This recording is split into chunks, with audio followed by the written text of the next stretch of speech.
5 orang ini tak boleh diremehkan. Bagaimana kita meremehkannya? Kita tak perlu dengan dia, tak boleh. Pertama, man istakhaffa bil ulama khasirat din. Barang siapa meremehkan ulama, guru ngaji. Nah, kalau ulama tak ada guru ngaji, Pak. Tadi malam itu nasihat satu, jangan gampangkan guru ngaji. Kalau tak ada guru ngaji, anak kita tak pandai ngaji. Betul, Bu? Kalau bapak ibu, saya tanya, kepengen tak ibu jadi anak yang alim? Pengen tak, Bu? Bu? Pak? Pengen tak punya anak yang alim? Minimal jadi orang berilmu agama yang soleh. Kalau kepengen dapat anak yang alim, ini nasihat Habib Zain, persis seperti kitab Ta'lim Ta'lim. Apa kata Habib Zain? Barang siapa cinta kepada ulama, duduk dekat dengan ulama dalam satu majelis, seperti macam ini, kalau ada ulama atau guru ngaji, pernah mendengarkan nasihat ulama, lalu dia patuh dengan nasihat ulama, apalagi mau khidmah dengan ulama, berbaik hati dengan ulama, maka dia yang akan jadi orang alim. Kalau dia tidak jadi orang alim, maka anak cucu cicitnya dia yang alim, karena keberkahan orang tua yang dekat dengan ulama. Sedang atau tidak, Pak? Benar ini, benar.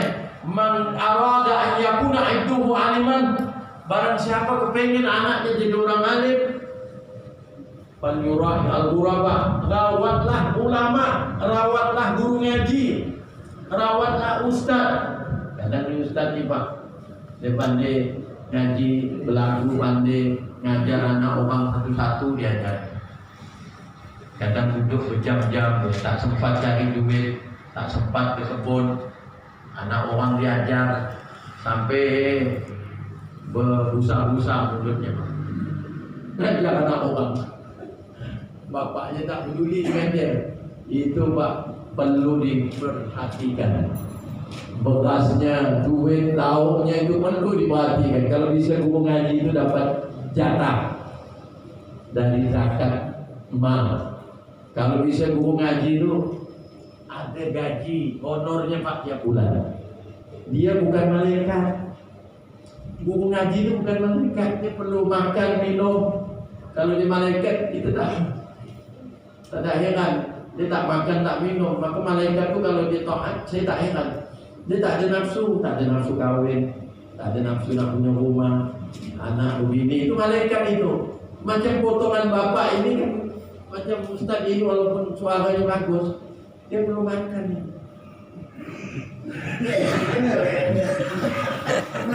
Walaupun dia imam belenggok-lenggok, dapat lah order.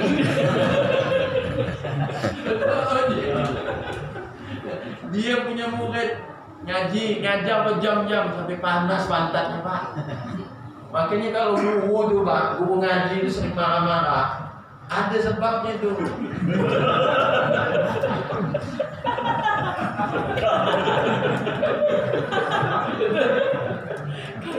Guru ngaji itu kalau sering marah, mungkin sering dipukul, dipelasar, itu ada sebabnya tu. Sebabnya tu, bini tak layak bini.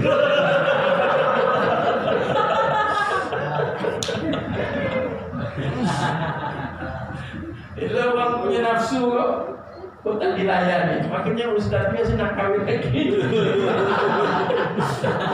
Ini yang paling berat nih, Pak. Ini yang paling berat nih.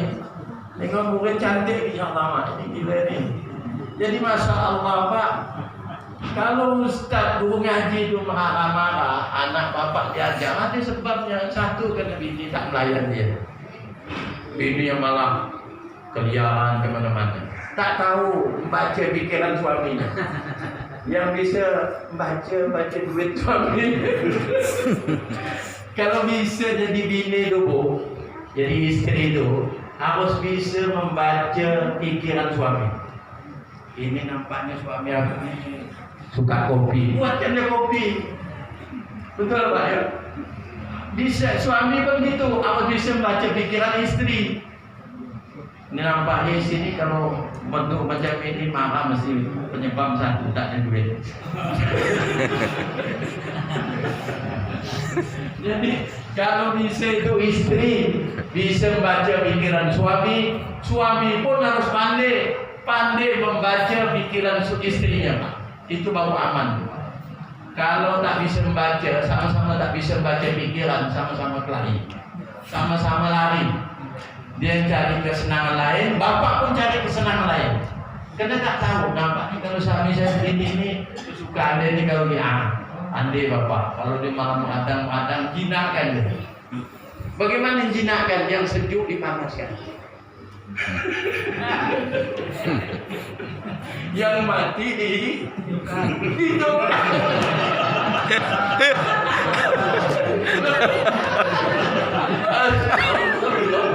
Boleh tahu itu gimana kita? Ya Pak dia. Kalau nampak potong ini, yang mati dihidupkan, yang sejuk dipanaskan. Beres semua. Astagfirullah. Bukan banyak Pak. Jadi suami itu harus pandai baca pikiran istri juga gitu. Ini malah main HP, ya Allah. Istrinya ngajak tidur dia main HP. Sama gak suami itu? Suaminya ngajak tidur, istrinya malah main HP. Untung gak kampung saya itu tak kuat sinyal.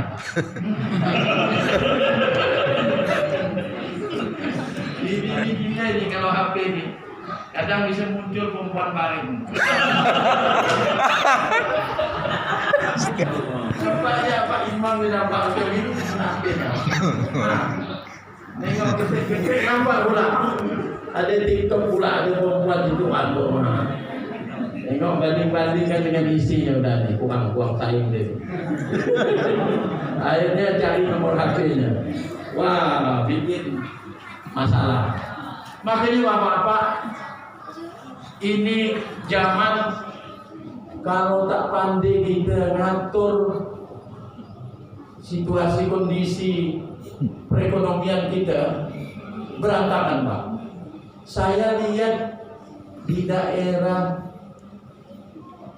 Jawa ada KUA antri Pak, penuh. Ditanya ngapa ngurus surat cerai. Ya Allah, antri ngurus surat cerai Pak. Bukan nama. Kawin itu tak gampang. Dalam arti ngurusnya itu juga rumit. Kalau udah menentukan kawin itu kan yang sibuk itu kawan-kawan, diantar, diarak. Begitu udah dapat Pak, 3 bulan nak cerai Pak. Orang cerai ada diarak kan Pak? Ada Pak. Orang cerai ada dikawin, diarak ya Pak. Ada ya. Paling yang diarak itu dia kawin. Kawin ya dia ini. Jadi yang penting itu Pak, jaga rumah tangga kita. Bagaimana 5 ini jangan digampangkan.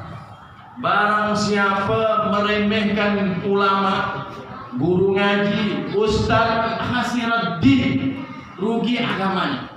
Karena yang memegang kendali agamanya ulama, guru ngaji, ustaz. Jadi bapak pengen anaknya jadi ustaz, jadi ulama, senang dengan ulama. Rawat guru ngajinya. Kalau anak kita titipkan ini Pak, perhatikan berasnya. Seminggu sekali, sebulan sekali. Karena dia juga manusia, bukan malaikat dia. Maka kalau guru ngaji itu suka marah-marah, penyebabnya itu kalau tak dia itu kelahi dengan bininya, atau mungkin dia tak ada duit. Ketiga, dia nahan hajat, bisa tahannya muridnya bertele-tele.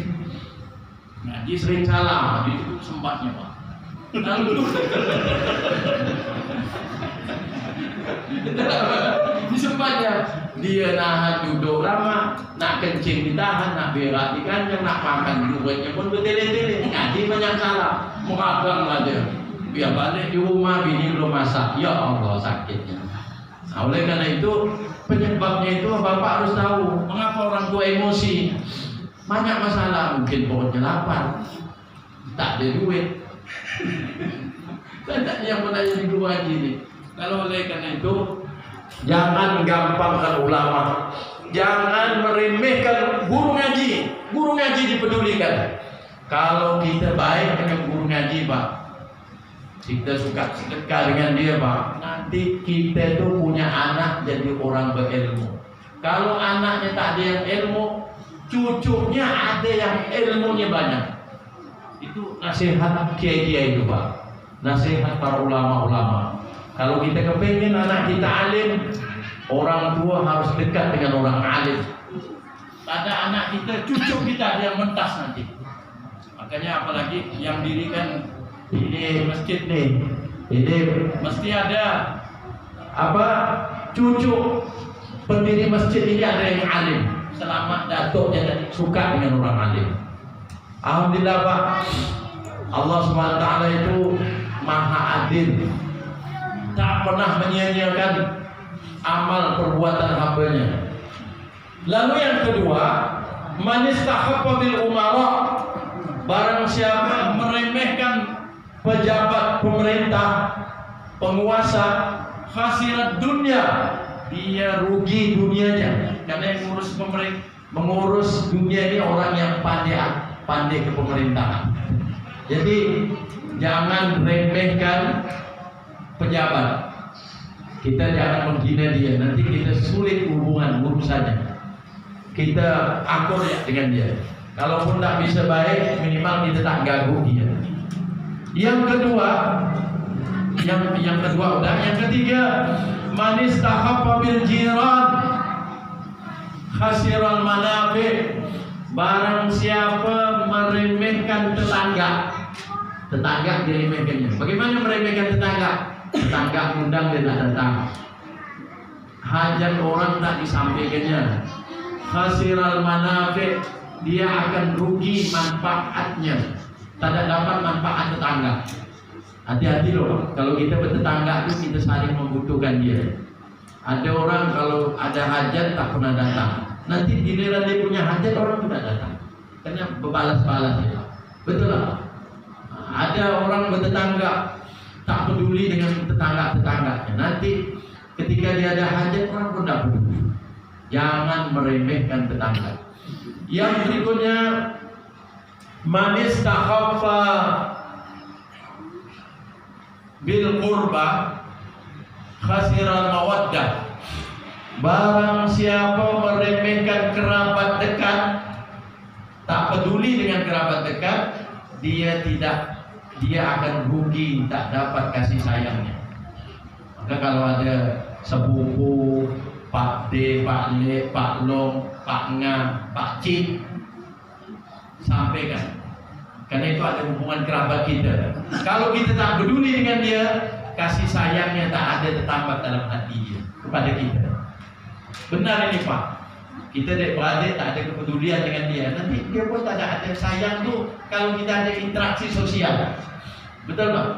Maka jangan meremehkan kerabat, jangan meremehkan ulama, jangan meremehkan pemerintah, jangan meremehkan tetangga. Yang keempat, jangan meremehkan kerabat. Kerabat itu ya hubungannya saudara, abang, adik, sepupu. Itu saya benar-benar, Pak. Mana orang kok menggampangkan kerabat, sayangnya tak ada. Sejauh sayang kita dengan orang pun sayangnya kita. Betul lah. Kalau kita ini berteman, kita ada nanam budi dengan teman itu, terasa bukan kalau kita tak datang, Pak. Itu namanya orang berjasa itu, Pak. Betul lah, Pak. Maka biasakan nanam jasa dengan orang. Nanti orang tuh akan membalas jasa kita itu dengan sesuai dengan perbuatan kita. Makanya, Pak, orang itu dikenang karena ada budi jasanya. Betul lah. Kalau tak ada budi jasanya tak dikenal orang. Malah nak mati pun atas nama umumnya. Tapi kalau orang punya budi jasa, apakah ilmunya, apakah hartanya, tenaganya, orang masih kenal. Saya, Pak, walaupun tak ikut sholat jenazah, istrinya Pak Rusman, saya masih Fatihah. Biasa kalau saya sholatkan gaib Pak, mengenang dia pernah baik dengan saya. Masya Allah, orang tuh harus punya budi Pak, jasa dengan orang. Artinya nanam jasa itu berbuat baik dengan orang, nolong dia. Banyak Pak Jiwan nih, atau Pak Imam kita nih, dia bangun rumah, kita sempatkan bantu. Entah itu ngangkut pasirnya atau ngangkut semennya. Nanti giliran kita punya hajat dia juga peduli dengan kita. Tapi kalau kita tak peduli dengan dia, dia pun tak peduli dengan kita. Itu namanya orang berteman ya. Namanya berteman itu saling berhajat dengan temannya. Nah ini udah renggang nih Pak, karena ada teman dekat HP tadi. Maka bapak-bapak bedakanlah. Dulu akrab tetangga dengan kita itu, karena belum ada tontonan. Kalau nak ngopi dekat-dekat rumah gampang. Sekarang ini dengan kerabat pun dah asing, karena ada teman dekat yang HP ini. Betul tak Pak? Jadi orang yang kita ketemu itu dah tak nikmat dah rasanya, karena lebih nikmat dengan HP-nya. Terakhir, man istahabba bi ahlihi, barang siapa meremehkan keluarganya, khasirati bal ma'isah, dia akan rugi nikmatnya bergaul dengan keluarganya. Barang siapa meremehkan istrinya atau istri meremehkan suaminya, dia akan rugi ketenangan jiwa dan rumah tangganya tidak ada, hilang. Maka jangan remehkan keluarga kita, pentingkan hajatnya. Benar nih Pak. Makanya ibu-ibu kalau pengen disayang sama suami, ibu-ibu harus tahu membaca pikiran suami. Ini nampaknya kalau suami saya datang begini ini kesukanya apa nih? Bukakan baju, jangan itu tinggi amat. Bukakan celana, oh tinggi juga. Apa kesenangan suami saya kalau datang? Kalau bisa bapak baca pikiran istri bisa bacakan nyaman. Tapi tak semua pikiran suami turuti. Kadang suami itu pengen nak kawin lagi. Jangan. Suami itu pikirannya nak kawin lagi. Oh ini nampaknya kesenangan suami saya nak kawin lagi. Ibu sampaikan aja, jangan. Itu kecewa ibu. Kecuali memang betul-betul Allah mudahkan. Kalau tidak sih jangan maksa-maksakan. Jadi bapak, yang penting itu tadi ini 5 ini kita jaga. Yang terakhir apa yang menjadi hajat Imam Bilal Masjid Baitul Hasanah ini, saya di sini kenal dulu ada guru lain, guru Ibrahim ya, orang kenal dengan guru Cengkong. Ada Pak Jafar Taha, banyak orang Sungai Beban ini lahir kali-kali tingkat kabupaten provinsi. Masih ada tak nih bibit-bibit unggul di sini? Sungai Beban ini termasuk kampung yang banyak melahirkan bibit-bibit kori-kori bahkan sampai tingkat nasional. Saya dulu kecil-kecil itu almarhum Ustaz Ja'far Taha itu pernah saya nonton TV. Dia betul ya, masuk dalam TVRI dia belum ada orang punggung masuk TVRI, kecuali dia seorang. Yang banyak itu penjahat yang masuk TVRI. Ya, saya kecil-kecil, yang kecil-kecil saya tuh Ustaz Ja'far Taha itu masuk TV, suaranya lembut, masih ada kan? Bibit-bibit yang ada di Sungai Beban ini dikembangkan, korinya. Kalau bisa ustaznya juga ada yang hafal Quran, ya, dititipkan dengan ustaz. Semua kawan-kawan kita itu, ya, mereka pernah bergabung dalam ikatan Majlis Simaan Quran. Jadi alhamdulillah Pak, saya balik dari pesantren itu Pak, cuman amanah guru saya suruh pulang. Saya dulu ngambil ilmu dari Jawa, disuruh pulang sama kiai saya. Saya pikir YouTube itu harus berpacu dengan duit. Ternyata dengan ilmu itu Allah angkat Pak. Pernah saya walaupun sudah hafal Quran itu Pak, saya dulu waktu awal-awal itu Pak, kalau ada hataman Quran baca jam 7 sampai jam 4 hatam, soal yang baca. Sekarang Masya Allah mengatas ya. Awal-awal balik di pondok pesantren itu hataman itu seorang ya. Pernah saya tinggalkan Quran, pokoknya kerja. Tak lama Habib Ridho itu nelpon cari orang hafal Quran untuk mendampingi Kiai Marwan Demak diundang Pak Asbar Aswin, gubernur. Wah, balik lagi saya. Quran ibaratnya kusut itu saya putar lagi supaya tak malu baca depan orang ramai. Jangan tinggalkan agama, jangan tinggalkan Quran. Sekarang Pak, apa yang ada di Quran dan ilmu yang Allah titipkan dengan saya jadi kenyataan. Alhamdulillah, semua yang saya angan-angankan itu Pak, kabul semua. Walaupun saya tidak mampu menjangkaunya, itu tercapai. Nah, haji alhamdulillah. Kemudian pondok, saya tidak pernah mikir dulu ingin punya pondok, tapi ada pondok pesantren. Itu bukan dana saya mampu, dan Allah titipkan. Jadi angan-angan itu banyak keturutan dengan Quranul Karim. Maka tidak nyesal kita kalau Quran itu kita amalkan. Alhamdulillah. Orang tua yang ada anaknya pandai baca Quran, albasallahu walidaina dan yaumil qiyamah. Man qara'al Quran wa 'amila bima fihi. Barang siapa membaca Quran dengan makhraj tajwid yang betul, wa 'amila bihi, dia amalkan Qurannya, albasallahu walidaina dan yaumil qiyamah, Allah pakaikan dia orang tuanya baju mahkota kerajaan dari surga yang cahayanya lebih terang daripada cahaya matahari. Jadi bagaimana anaknya tadi? Maka Bapak, yang penting itu bagaimana anak kita ini pintar, cucu kita ini alim, minimal jadi orang soleh. Kalau kepengen jadi orang soleh, orang alim, titipkan dengan ulama. Saya Pak, kalau sudah punya pesantren ini tanya, ada yang anak santri jadi sopir. Saya anak saya sepondokkan di Jawa tempat kiai saya. Karena tidak gampang didik anak sendiri. Anak sendiri akan mampu kita didik, yang kecuali orang lain yang berilmu. Karena wibawanya lebih banyak daripada orang tua dengan anaknya. Betul saja. Maka anak orang takut dengan kita, anak kita malah main-main. Maka jangan Pak, ada guru ngaji, anaknya tak boleh ngaji. Ada tak sini? Ada di kampung tuh Pak. Datuk ni guru ngaji, cucu tak boleh ngaji. Masya Allah. Kenapa? Itu tak tahu. Kenapa main-main tadi? Datuk guru ngaji, cucu tak boleh ngaji. Ini yang kita ngeri ni Pak. Nah, kalau orang datuk tak tahu ngaji, kita tak heran. Ini datuk guru ngaji, cucu tak boleh ngaji. Kenapa? Tak bisa didiknya kena manja dengan datuk ada bapak jadi. Pahamnya Pak ya? Saya kira hanya ini yang bisa saya sampaikan. Kalau memang pengen panjang lagi, datang ke rumah malam Jumat. Saya ada pengajian tafsir. Kalau ibu-ibu hari Selasa sudah zuhur, dari Sungai Beban ada penepan banyak yang ayat. Jadi saya bacakan Qurannya, baru saya kupas tafsirnya, baru zikir tarekat sadariyah bersama. Insya Allah Bapak itu nyambungkan kita dengan ulama-ulama kita. Jadi saya kira kita mari memanfaatkan waktu hidup kita, waktu muda kita, kebersamaan kita. Mudah-mudahan kita yang hadir di tempat ini semuanya dosa diampunkan oleh Allah. Amin. Terakhir, jangan tinggal sholat berjemaah.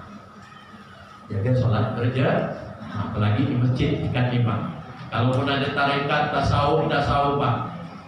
Inti tasawuf itu zikir.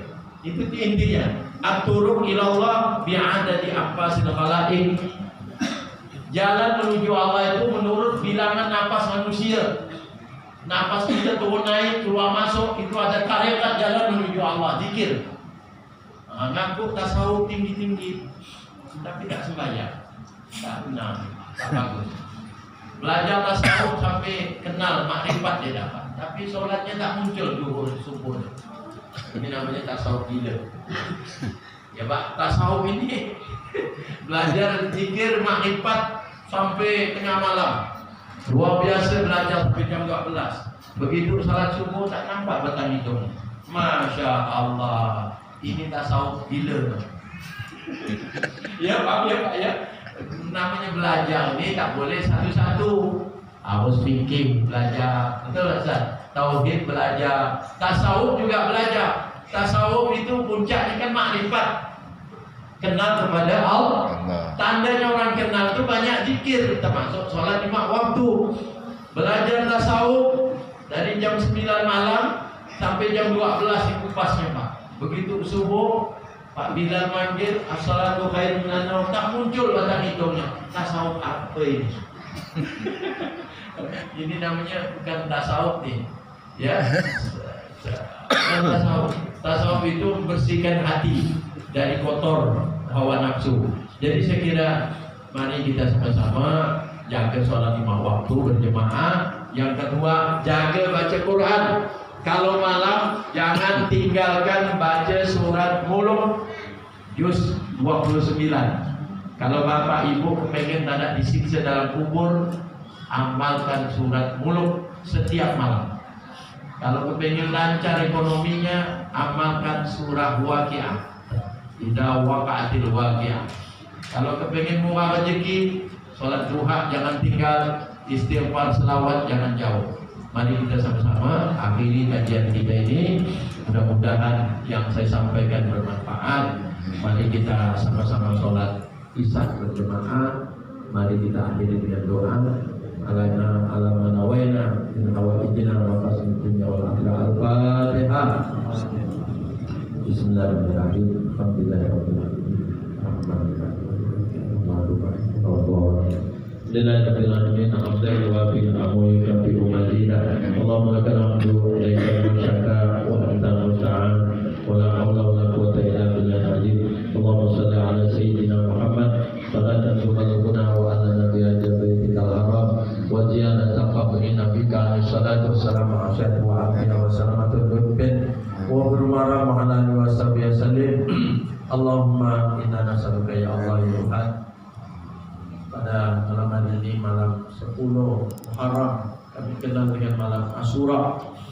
Berilah kami kesempatan ya Allah menjadi hamba-Mu yang saleh, menjadi hamba-Mu yang bersyukur, menjadi hamba-Mu yang sabar.